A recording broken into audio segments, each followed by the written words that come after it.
When Jenny Tang came to Washington, D.C. with her family almost 20 years ago from China, she chose to live in the tight-knit ethnic enclave of Chinatown in order to hold on to some of her cultural heritage. But today, Chinatown is fast disappearing. The famous Chinese gate over the main avenue only remains as a tourist attraction, surrounded by Western food and clothing franchises. But it's about the people. At one time, 3,000 Chinese lived in Washington's Chinatown.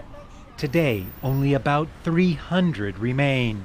And half of those might soon be gone, their building being replaced, Jenny Tang to be evicted, so a luxury condo can be built. Most of the people that live here, we all have jobs, but even though we all have jobs, we don't have as much money as them. But every day, every month, we pay our rent on time.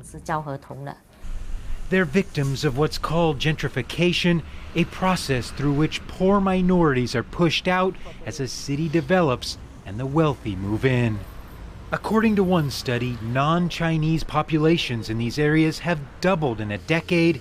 Some researchers estimate that of the 15 large Chinatowns in America, only 3 still remain authentic to their Chinese cultural past.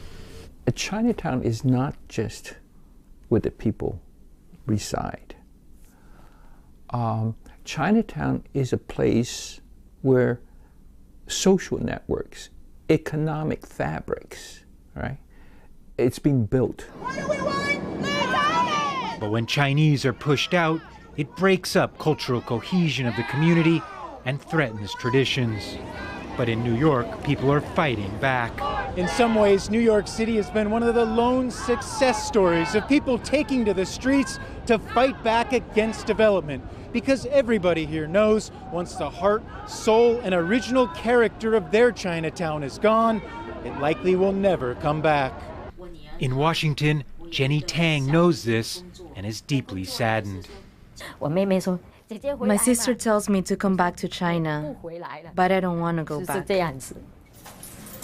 Looking out at a Chinatown that she now barely recognizes. Gabriel Elizondo, Al Jazeera, New York.